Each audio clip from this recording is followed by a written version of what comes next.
Barigé, la référence en climatisation et en fontaine à eau, vous présente Case et Confort. Houssène Omarji, spécialiste de l'art de la table et de la décoration, vous présente Case et Confort. Vous regardez Case et Confort avec Case Magazine, le magazine de la décoration et de l'immobilier.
Bonjour à tous et bienvenue dans l'émission Case et Confort, l'émission qui fait du bien à votre maison. Alors aujourd'hui, on va parler d'un élément très important, c'est le chauffe-eau solaire.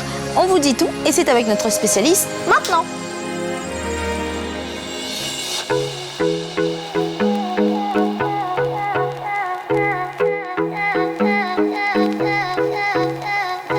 Aujourd'hui, pour notre émission consacrée au chauffe-eau solaire, direction le port à la rencontre de James Klein pour répondre à toutes nos questions. Pour commencer, James, comment choisir son chauffe-eau solaire et que faut-il prévoir ? Alors c'est tout simple, choisir son chauffe-eau solaire à La Réunion, c'est d'abord en fonction du nombre de personnes que vous êtes dans la famille. Si vous êtes à 2 personnes, il faudra prendre un 200 litres, mais 80% de nos ventes ici chez Giordano, c'est du 300 litres, qui correspond à une famille de 3 à 5 personnes. Comment le choisir ? Vous avez plusieurs représentants de chauffe-eau solaire. Nous, on est fabricant de chauffe-eau solaire à La Réunion et je pense que depuis 23 ans, nous avons fait nos preuves. Il faut de la qualité, il faut des certifications. On est dans la certification, nous, CSTB, Sciences Scientifiques Techniques du Bâtiment, qui contrôle et qui teste nos chauffe-eau solaires pour donner justement une qualité à ce produit. Ensuite, il faut aussi prévoir qu'un chauffe-eau solaire, c'est posé sur un toit. On peut avoir du service après-vente, comme partout. Et là, c'est important d'avoir une entreprise qui est réellement sur la place, qui fabrique localement, qui peut dépanner rapidement les clients. Parce qu'en cette période d'hiver qu'on va connaître bientôt, si on n'a pas d'eau chaude, c'est un peu désagréable. Mais en fait, comment ça fonctionne un chauffe-eau solaire ?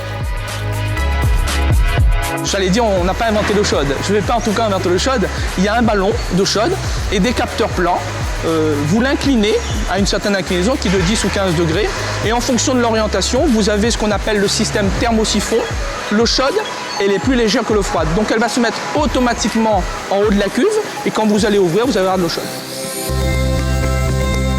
Quelles sont les différentes étapes de fabrication et de quoi est constitué un chauffe-eau solaire ?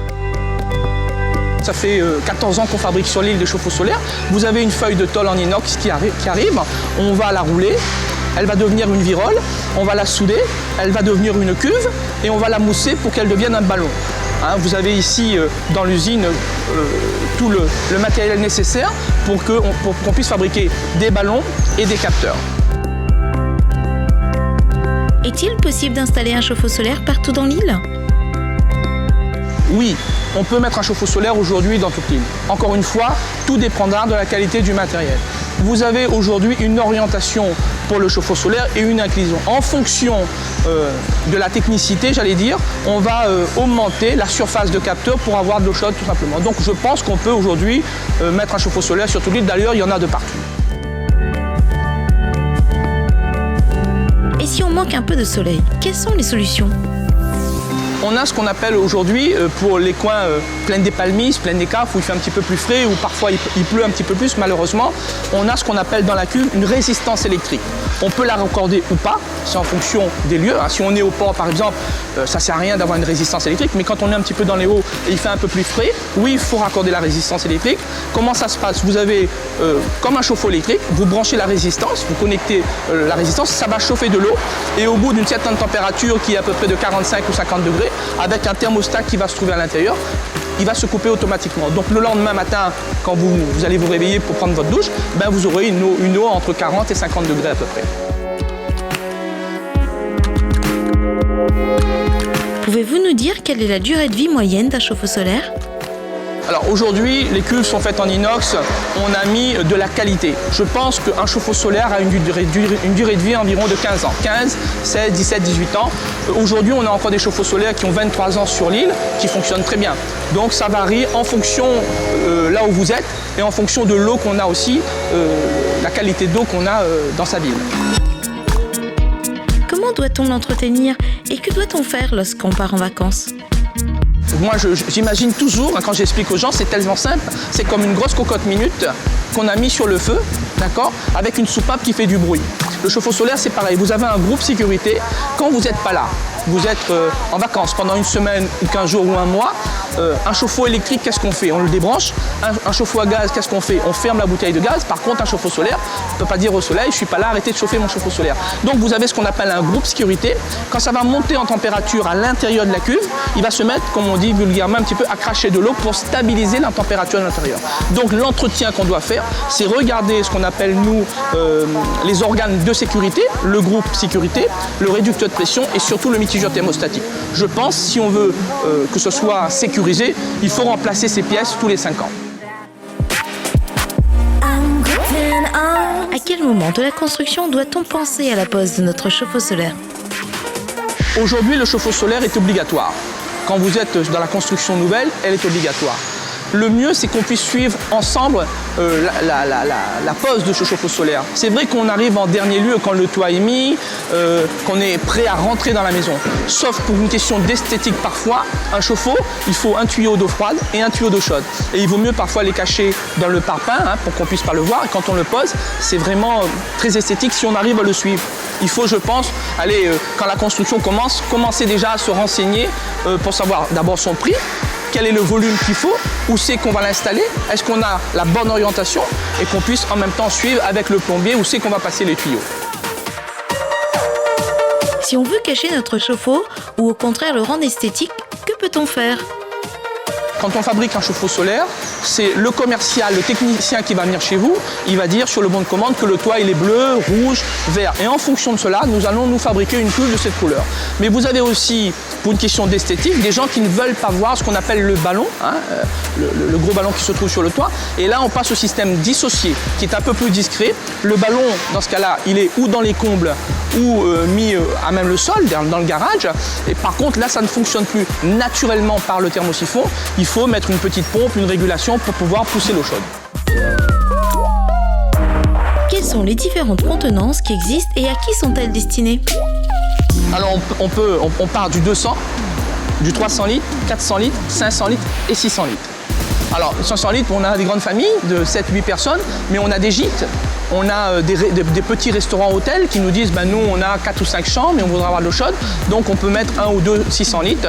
C'est en fonction de ça. Après, si c'est des gros volumes, on a une société à côté qui répond aux appels d'offres qui font là les gros volumes. Mais quand on reste sur le chauffe-eau solaire classique, une cuve, des capteurs, on peut aller du 200 jusqu'aux 600 litres. Combien de panneaux doit-on installer?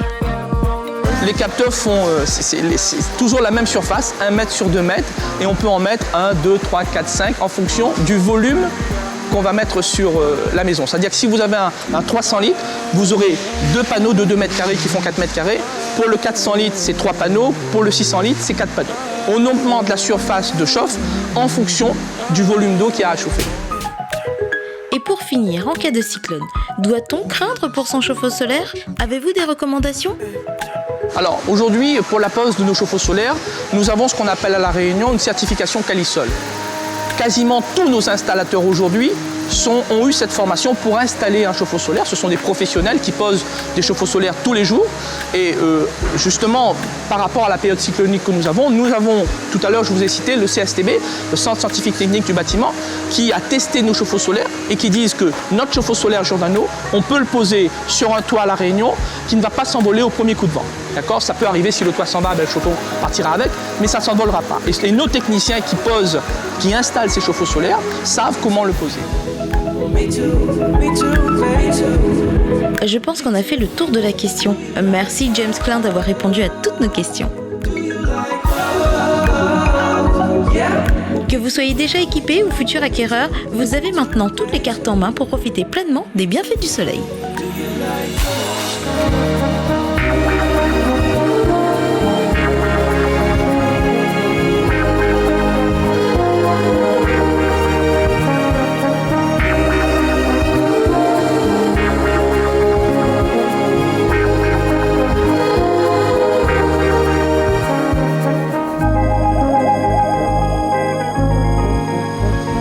Et si on se donnait rendez-vous sur les réseaux sociaux pour pouvoir échanger sur la maison bien sûr, mais aussi pour pouvoir retrouver tous les replays. Nous on se donne rendez-vous même heure, même chaîne, mercredi prochain à 19h30 sur Télé Créole. Bonne soirée.